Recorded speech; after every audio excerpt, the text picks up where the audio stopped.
कहानी की शुरुआत कैल्विन नाम के एक छोटे लड़के से होती है जो चेस्टरफील्ड अनाथालय में अपने दो सबसे अच्छे दोस्तों मर्फ और रेक के साथ रहता है। तीनों का सिर्फ एक ही सपना होता है कि एक दिन उन्हें भी एक असली परिवार मिल जाए। लेकिन अनाथालय की जिंदगी बिल्कुल आसान नहीं होती। वहां ऑक्स नाम का एक बड़ा लड़का हर मौके पर कैल्विन को परेशान करता रहता है। एक दिन वह कैल्विन को बास्केटबॉल खेलने की चुनौती देता है। ऑक्स आसानी से मैच जीत जाता है और सबके सामने कैल्विन की पसंदीदा टी शर्ट फाड़ देता है। इससे कैल्विन बहुत शर्मिंदा और दुखी हो जाता है। अनाथालय के लिए पैसे जुटाने के लिए सभी बच्चे एक प्रोफेशनल बास्केटबॉल एरिना के बाहर कैंडी बेचते हैं। वहीं कैल्विन की मुलाकात नाइट्स टीम के हेड कोच वैगनर से होती है।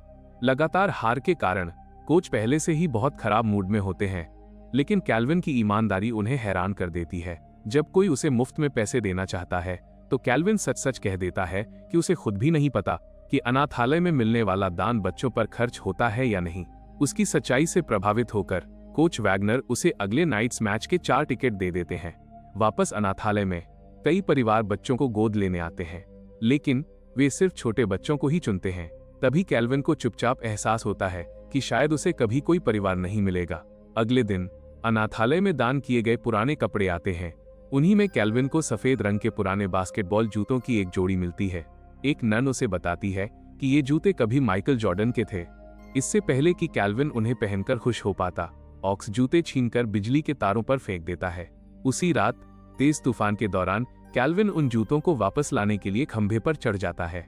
तभी बिजली तारों पर गिरती है और कैल्विन जमीन पर गिर जाता है। हैरानी की बात यह होती है कि उसे एक भी चोट नहीं लगती और वे जूते एक अजीब सी चमक के साथ दमकने लगते हैं।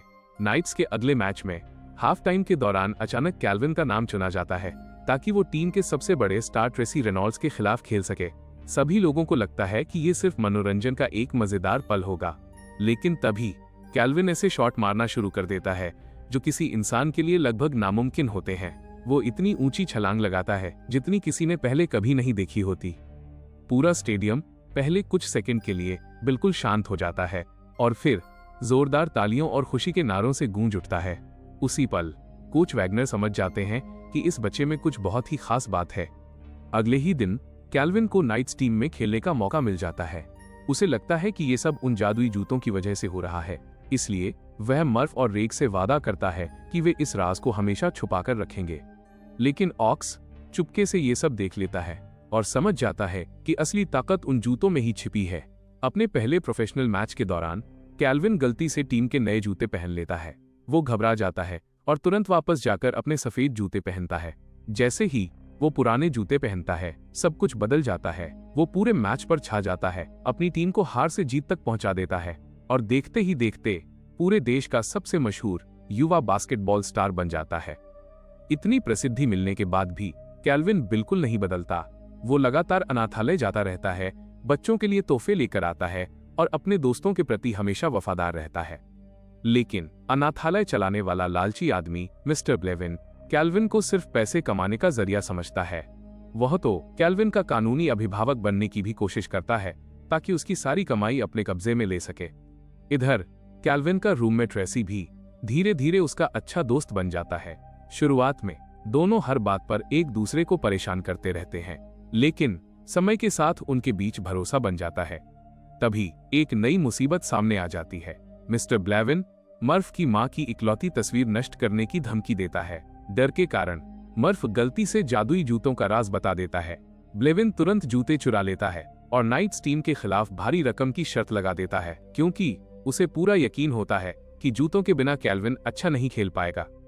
चैंपियनशिप मैच शुरू होने से ठीक पहले कैल्विन को पता चलता है कि उसके जूते चोरी हो चुके हैं। वह तुरंत अनाथालय पहुंचता है, जहां पहली बार सभी बच्चे मिलकर ब्लेविन का विरोध करते हैं। यहां तक कि ऑक्स भी ब्लेविन के खिलाफ खड़ा हो जाता है और कैल्विन को उसके जूते वापस दिलाने में मदद करता है। कैल्विन समय रहते एरिना पहुंच जाता है और अपनी टीम को एक शानदार वापसी कराता है। लेकिन तभी सबसे बड़ी मुसीबत आ जाती है। मैच के आखिरी पलों में कई खिलाड़ी कैल्विन से टकरा जाते हैं और उसके जादुई जूते पूरी तरह फट जाते हैं। फटे हुए जूतों को देखकर कैल्विन को लगता है कि अब सब कुछ खत्म हो चुका है। तभी ट्रेसी उसे एक बहुत बड़ी बात याद दिलाता है। वो कहता है कि असली ताकत कभी जूतों में थी ही नहीं, वो हमेशा कैल्विन के अंदर थी। पहली बार कैल्विन साधारण जूते पहनकर कोर्ट पर उतरता है इस बार उसके पास कोई जादू नहीं होता, सिर्फ अपना आत्मविश्वास और मेहनत होती है। लेकिन फिर भी वो पहले से भी बेहतर खेलता है और आखिर में जीत दिलाने वाला आखिरी बास्केट स्कोर कर देता है। उसी पल वो साबित कर देता है कि इंसान की सबसे बड़ी ताकत उसके खुद पर भरोसे में होती है। चैंपियनशिप जीतने के बाद कैल्विन सबको हैरान कर देता है। जब वो नाइट्स टीम छोड़ने का फैसला करता है, वो कहता है कि उसे शोहरत के पीछे भागने से ज्यादा उन लोगों के साथ रहना है जो सच में उससे प्यार करते हैं। कुछ समय बाद ट्रेसी कैल्विन को गोद लेने का फैसला करता है। कैल्विन मुस्कुराते हुए एक शर्त रखता है कि अगर मर्फ भी उनके साथ रहेगा तभी वो तैयार होगा। ट्रेसी खुशी खुशी उसकी बात मान लेता है, जबकि रेक को भी एक प्यार करने वाला परिवार गोद ले लेता है। आखिरकार तीनों दोस्तों को वो घर मिल जाता है जिसका उन्होंने हमेशा सपना देखा था, और कैल्विन अपनी जिंदगी का सबसे बड़ा सबक सीखता है कि असली ताकत किसी जादू से नहीं आती, वो आती है हिम्मत, कड़ी मेहनत और खुद पर विश्वास करने से।